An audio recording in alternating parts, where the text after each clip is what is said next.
Hello friends, good নুন। আজ দুপুর থেকে ব্লগটা শুরু করছি। দেখো, এখানে ভাত আছে, ঢ্যাঁড়স ভাজা আছে, আর এখানে করেছি একটু ডাল গাঢ় গাঢ় করে, আর এখানে পায়েস রান্না করে নিয়েছি।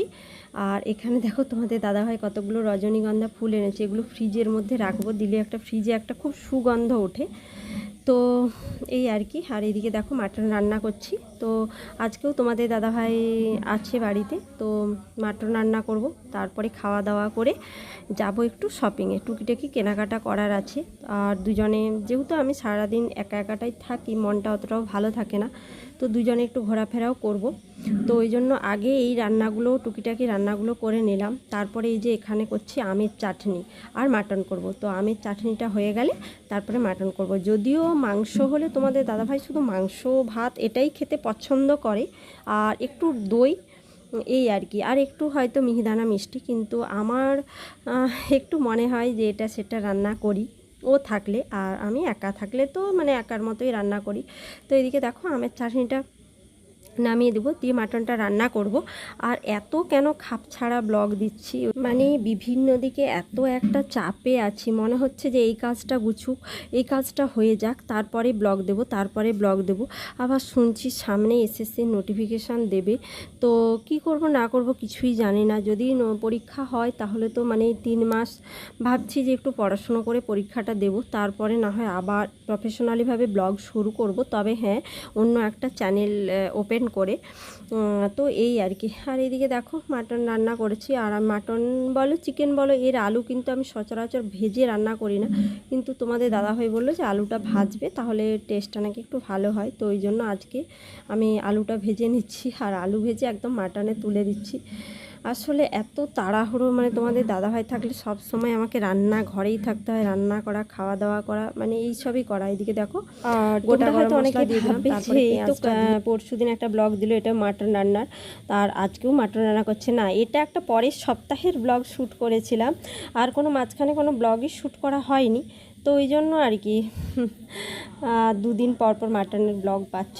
তো আর এদিকে দেখো পেঁয়াজটা ভাজা হয়ে যেতে আদা রসুনটাও ভেজে নিয়েছিলাম। তারপরে ওই যে একটা মশলার পেস্ট করে রাখছিলাম, ওই জিরে গুঁড়ি, ধনে গুঁড়ি, লঙ্কা আর একটু হলুদ গুঁড়ি, তো ওটাকেই দিয়ে একটু ভেজে নাড়াচাড়া করে সিম্পলভাবেই রান্না করব। আর তোমাদের দাদাভাই আবার মাটনের আলু হয়তো একটা খায়, আর ও আলুই খায় না, এদিকে মিষ্টি খায়, আবার ওদিকে মানে অন্য মিষ্টি, চিনি মিষ্টি আবার খায় না, এদিকে রসগোল্লা অনেক খায়। তো এই রকম একটা ব্যাপার আর কি, এর মানে পাগলের মতো এর ডায়েট করা। যাই হোক, এদিকে দেখো মশলা থেকে আমার তেল ছেড়ে গেছে, তো এদিকে মাটনটাও দিয়ে দিলাম, আর এদিকে দেখো টমেটোটাও দিয়ে দিলাম। আর আমি টক দই দিয়ে মাটন অতটাও ভালো রান্না করতে পারি না। আর এদিকে দেখো একদম মাটন কষা হয়ে গেছে, রান্না হয়ে গেছে, খাওয়া হয়ে গেছে, সব কিছু কাজকর্ম গুছিয়ে নিয়েছি, দিয়ে তোমাদের দাদাভাইয়ের সাথে বেরিয়ে গেছি। আর তোমাদের দাদাভাই এত স্পিডে গাড়ি চালায় যে আমি মানে খুব একটা ভালো ব্লগ করতে পারিনি। ওই জন্য মোবাইলটা কোনো রকমে ধরেছি, কেননা গাড়িতে ধরে রাখতে হয়। ওকে বলি যে সাবধানে চালাও, সাবধানে চালাও, আস্তে চালাও, কিন্তু ও তো কোনো কথাই শুনে না। ও বলে যে তুমি আমার গাড়িতে বসে আছো মানে সেফটি, এতটাই ওর ওভার কনফিডেন্স, কোথা থেকে পায় আমি তা জানি না। যাই হোক, এই যে আমি এটা কিন্তু স্পিড বাড়াইনি, কিন্তু তোমাদের দাদাভাই এতটাই জোরে গাড়ি চালাচ্ছে। এদিকে যে নদীর পাড়টার ভিডিও বানাচ্ছি, বিকেলবেলায় নদীর পাড়টা সত্যি অসাধারণ। আর আমরা পৌঁছেও গেছি ওখানে, আর আসার সময় বৃষ্টিতে ভিজে ভিজেই একটু বাড়ি এসেছি। আমি যেখানে থাকি এখান থেকে নদী পেরিয়েও মেদিনীপুরে যাওয়া যায়, আবার বোম্বে রোড দিয়েও NH6 দিয়েও মেদিনীপুর যাওয়া যায়। তো আমার এদিকে নদী দিয়ে যাওয়ার এতটা ইচ্ছা নেই, আমার বোম্বে রোডে দিয়ে যেহেতু রাস্তা ভালো সেহেতু যাওয়ার খুব ইচ্ছে। কিন্তু তোমাদের দাদাভাই বলে যে না, বোম্বে রোডে গাড়ি চালানো অনেকটা রিস্কি, এদিকেই যাব, তো ওই জন্য এদিকে আসে। আর এদিকে দেখো বলতে বলতে মেদিনীপুরে আমরা ঢুকেও গেছি। আর মেদিনীপুরে এই গোপ পার্কের এখানে যে রাস্তাটা এখন দেখো কতটা চওড়া করেছে, আর রাস্তাটাও কিন্তু খুবই সুন্দর করেছে। আর আগে কিন্তু একদমই বাজে রাস্তা ছিল, কিন্তু এখন দেখছি যে রাস্তাটা খুব সুন্দর। তো খুবই ইচ্ছে আছে যে কোথাও একটা বাইরে থেকে ঘুরে আসবো, অনেক দিনই বেরোনো হয়নি। তো দেখা যাক কি হয়, ভগবানের ইচ্ছা সবটাই, এখন কিছু বলতে পারবো না। তো পরীক্ষাটার নোটিফিকেশান যদি দিয়ে দেয় তাহলে তো এখন আর কোথাও যাওয়া হবে না।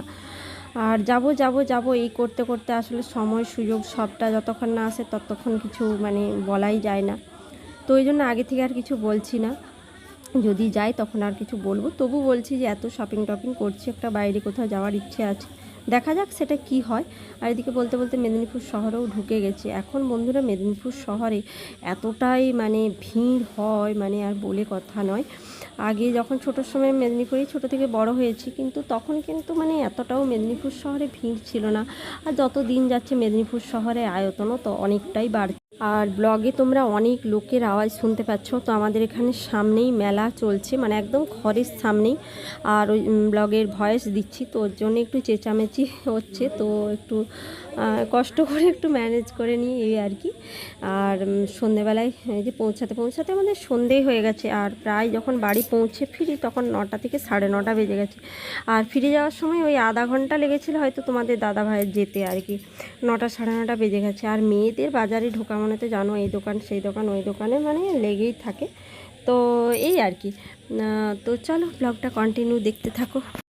তো কিছু মানুষ আমাকে দেখে বন্ধুরা জলে আর পুড়ে, তো তাদের এখন জলে পুড়ে হয়ে যাওয়ার সময় হয়ে এসেছে। আর কিছু কিছু মানুষের চামড়া মানে মানুষের চামড়া থাকে না, এদের মধ্যে গন্ডারির চামড়া থাকে। এরাকে যতই তুমি বলো না কেন এদের কিচ্ছু যায় আসে না। তো হ্যাঁ, আমি প্রত্যেক দিনের ব্লগে আমি আমার লাইফের কোনো না কোনো কিছু কথা বলে থাকি, তো আজও বললাম। তবে একটা কথা বলবো, সতের জয় আছেই, সেটা হয়তো অনেক দীর্ঘ অপেক্ষার পরে, অনেক কষ্ট করার পরে হয়। আর মিথ্যার পরাজয় আছে। তবে হ্যাঁ, বলে না ধর্মের বাতি ধিকি ধিকি জ্বলে, আর বেধর্মের বাতি কি বলো তো বন্ধুরা, হঠাৎ দপ করে জ্বলে ওঠে আবার থপ করে নিমেও যায়। তো এই রকম একটা ব্যাপার। তো হ্যাঁ, আমি আমার ফ্যামিলির কথাই কিছু বললাম, প্রত্যেক দিনের ব্লগেই বলে থাকি, তো ওই জন্যই আর কি। আর একটা কথা বন্ধুরা, তুমি শ্বশুরবাড়িতে জন্য আমি হয়তো কিছু করিনি, কিন্তু আমার হাজব্যান্ড আমার শ্বশুরবাড়ির জন্য পুরো লাইফটাই তার বরবাদ করে দিয়েছে বলতে গেলে, কিন্তু তার বিনিময়ে মূল্য কিছুই পাইনি, লাঞ্ছনা বঞ্চনা অপমানিত ছাড়া আর কিচ্ছু পাইনি। আর সেটা আমাকেও করতে চেয়েছিল, কিন্তু আমাকে সেটা করতে পারেনি। যাই হোক, তবে কিন্তু আমি অন্য দিক থেকে আমি অনেক লাঞ্ছনা বঞ্চনার শিকার হয়েছি, আর সেটার ফলও ভগবান দেবে। আর এইদিকে দেখো আমি বাড়িতে পৌঁছেও গেছি। ওই যে বললাম যে কোনো বাজারে ব্লগ শ্যুট করতে পারিনি, কেননা বাজারে এতটা ভিড় ছিল আর অনেকগুলো কাজ দেরি হয়ে গেছে, সন্ধে হয়ে গেছে। তো চটচট করে ভাবলাম যে বাজার টাজারগুলো করে নিই, তারপরে বাড়ি এসে তোমাদের সাথে শেয়ার করব যে কী বাজার করেছি। তো ওই জন্য আর ভিডিও করিনি, একদম বাড়িতে চলে এসেছি। আর এদিকে দেখো বাজার দেখাতেও বসে গেছি। তো এখানে দেখো নিয়েছি এই যে এতগুলো কন্ডিশনার, আর নিয়েছি দেখো এই যে অনেকগুলো শ্যাম্পু পাতা সানসিল্কের। আর এখানে একটা কলিন নিয়েছি, আর এখানে একটা রুম স্প্রে নিয়েছি। একটা রুমের মধ্যে রান্নাবান্না সব কিছু হয়, তো ওর জন্য তোমাদের দাদাভাই বললো একটা স্প্রে নিতে। আর লাইজলটাও শেষ হয়ে গেছিলো, এখানে লাইজল নিয়েছি। আর এখানে দুটো চিরুনি নিয়েছি। চিরুনিগুলো যে কোন দিকে গেছে বলতে পারবো না। আর এখানে একটা কলগেট ম্যাক্স ফ্রেশ নিয়েছি, আমি তো ম্যাক্স ফ্রেশটা ইউজ করি।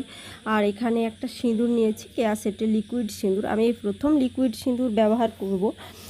তো লিকুইড সিঁদুরটা ব্যবহার করার পর কেন জানি না অ্যালার্জি। আর এখানে একটা ওলে নিয়েছি, ওলেটা আমি বরাবর ব্যবহার করি। তো আর এই যে এখানে একটা পাউডার দুধ আছে, এখানে একটা সানলাইট আছে, আর এখানে কিছু ফল আছে, কলা আছে, সফেদা আছে, তারপরে আপেল আছে। আর এখানে 2 প্যাকেট বড় প্যাকেটে 2 প্যাকেট খেজুর আছে, মানে 1 কিলো মতো খেজুর আছে। তো আরও অনেক